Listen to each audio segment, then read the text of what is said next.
Hello everyone, Radhe Radhe. कैसे हो आप सब। जैसा कि आप लोग सभी जानते ही हैं कि लास्ट वीडियो में मैंने आईसीआईसी क्लास 9-10 साहित्य सागर गद्य भाग से काकी का पाठ पढ़ाया था और आज मैं उसी से रिलेटेड प्रश्नोत्तरी लेकर आई हूँ, जिसमें आज हम शब्दार्थ, सारांश और काकी का उद्देश्य पढ़ेंगे। क्लियर? तो शुरू करने से पहले प्लीज़ चैनल को लाइक, सब्सक्राइब और शेयर कर दीजिए और बेल आइकन को प्रेस करना बिल्कुल ना भूलें। आप लोग भूल जाते हैं, तो इसलिए मैं आप लोग को बीच बीच में याद दिलाती रहती हूँ कि बेल आइकन को प्रेस करना ना भूलें, लाइक शेयर करना ना भूलें, चैनल को अप्रिशिएट करें, मैडम को अप्रिशिएट करें। आप लोग के लिए जो मैडम इतना यूज़फुल कंटेंट लेकर आ रही है उसको भी अप्रिशिएट करें। तो शुरू करते हैं। सबसे पहले हम लेंगे पाठ के कुछ महत्वपूर्ण शब्दार्थ, जिससे हमारे लिए शब्दों को समझना और उनको सॉल्व करना, आंसर को बहुत इजी हो जाता है। क्लियर?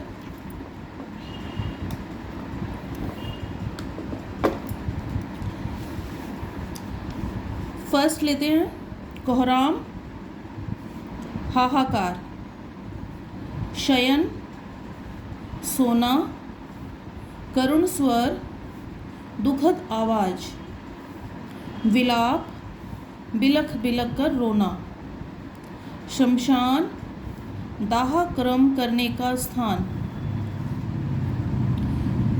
उपद्रव, उधम, उत्पात, दाह संस्कार, अग्नि द्वारा मृत शरीर को जलाना, बुद्धिमान, समझदार, असत्य, झूठ, आवरण, पर्दा ढकने की वस्तु, अबोध, भोला, नादान, रुदन, रुलाई, शोक, दुख, अनंतर, उसके बाद, अगोचर, जो दिखाई न दे, आर्द्रता, नमी, शून्य, खाली, खिल उठा, प्रसन्न हो गया, अनमनस्क, अनमना, आविष्कार, इजाद, समवयस्क, एक ही आयु वाले हम उम्र, कोवल, गुपचुप, चुपचाप, बिना किसी को बताए,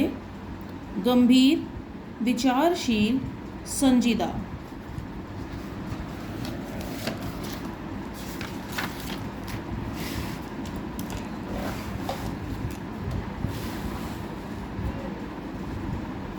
सुझाना, उपाय बताना, ओछी, छोटी, चिट, पर्चा, प्रफुल्ल, प्रसन्न, अकस्मात, अचानक, विघ्न, बाधा, उग्र, क्रोधित, मुखबिर, जासूस, तमाचा, थप्पड़, हतबुद्धि, हैरान, सक पकाना, हिचकिचाना,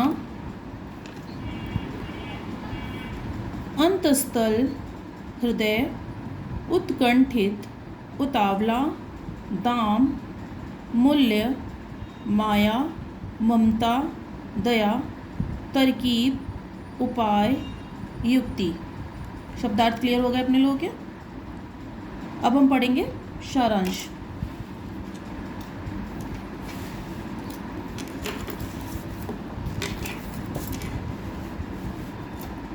सारांश लेते हैं। उससे पहले चैनल को लाइक, सब्सक्राइब और शेयर कर दीजिए प्लीज़। बेल आइकन को प्रेस करना ना भूलें।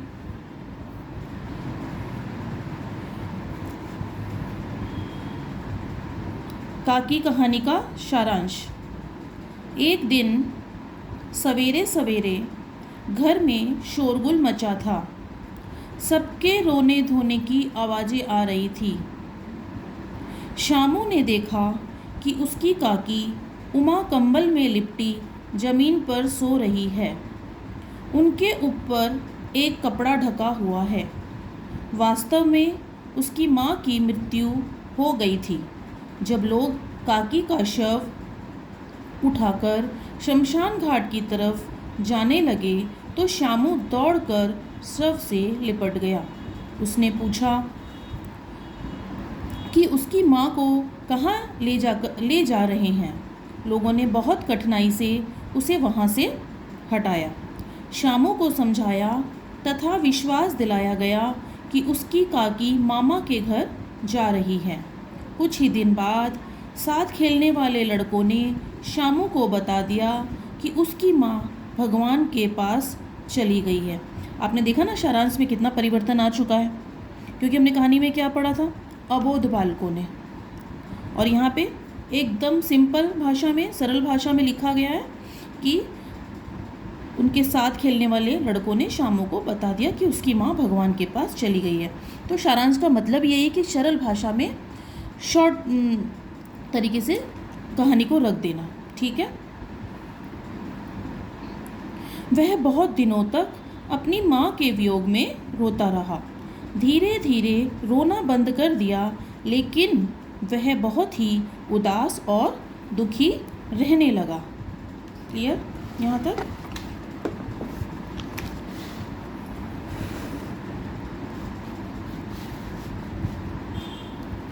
एक दिन उसने आकाश में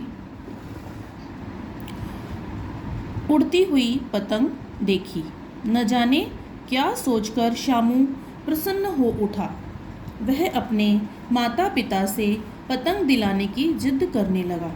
पत्नी की मृत्यु के बाद विश्वेश्वर बहुत उदास रहते थे। उन्होंने शामू की बात को टाल दिया और बाहर चले गए। शामू जल्दी से जल्दी पतंग लेना चाहता था, इसलिए उसने अपनी इच्छा पूरी करने के लिए अपने पिता विश्वेश्वर की जेब से चवन्नी निकाल ली। उसमें देखा था ना, चवन्नी का आविष्कार कर लिया, लेकिन यहाँ कितना इजी वे में बताया कि पिता विश्वेश्वर की जेब से चवन्नी निकाल ली और दासी के पुत्र भोला से पतंग मंगवा ली और कहा कि यह बात किसी को पता नहीं चलनी चाहिए। शामू और भोला एक अंधेरे कमरे में बैठकर डोर बांधने लगे।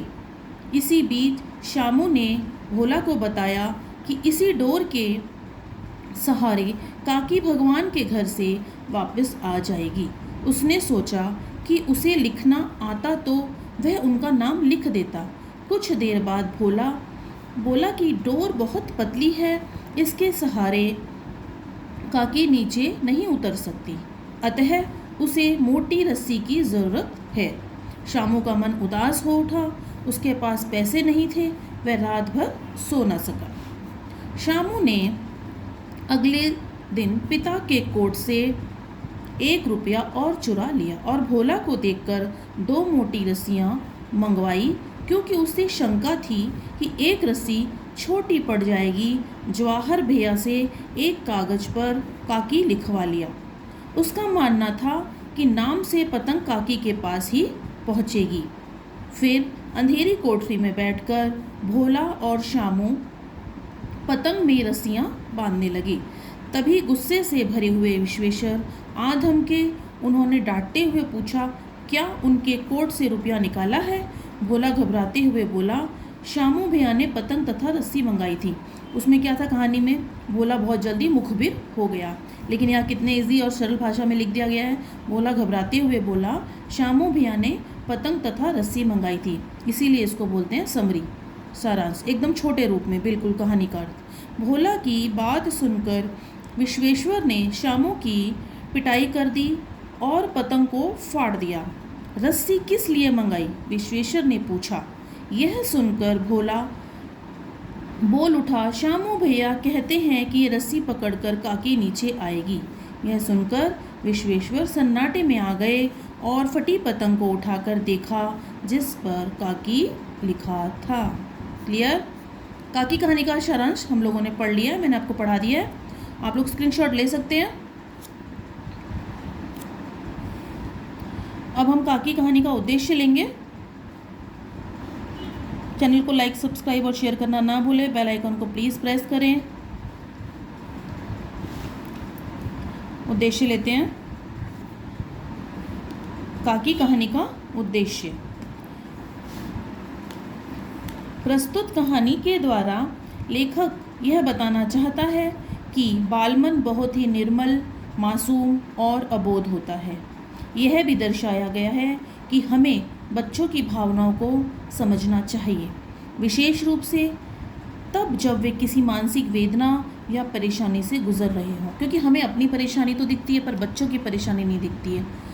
हमें इस बात का एहसास ही नहीं होता कि उनको भी उतना ही तकलीफ़ है जितनी तकलीफ़ हमें हुई है, पर वो रिएक्ट करना नहीं जानते हैं और हमें रिएक्ट करना आता है। बस सिर्फ इतना ही फ़र्क है। तथा पूरी बात जाने बिना उन्हें दंडित करना उचित नहीं है।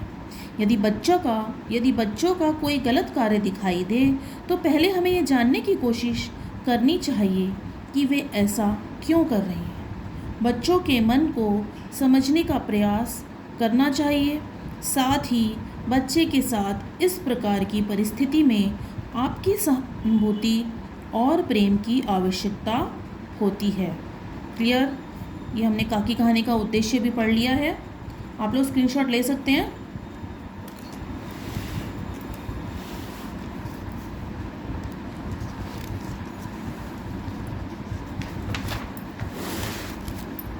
क्लियर? तो आज हमने काकी कहानी का शब्दार्थ, सारांश और उद्देश्य कर लिया है। कल मैं सार्थकता और प्रश्नोत्तरी के साथ आऊँगी, शायद कल ही ले आऊँगी वीडियो। ठीक है, तो बाय।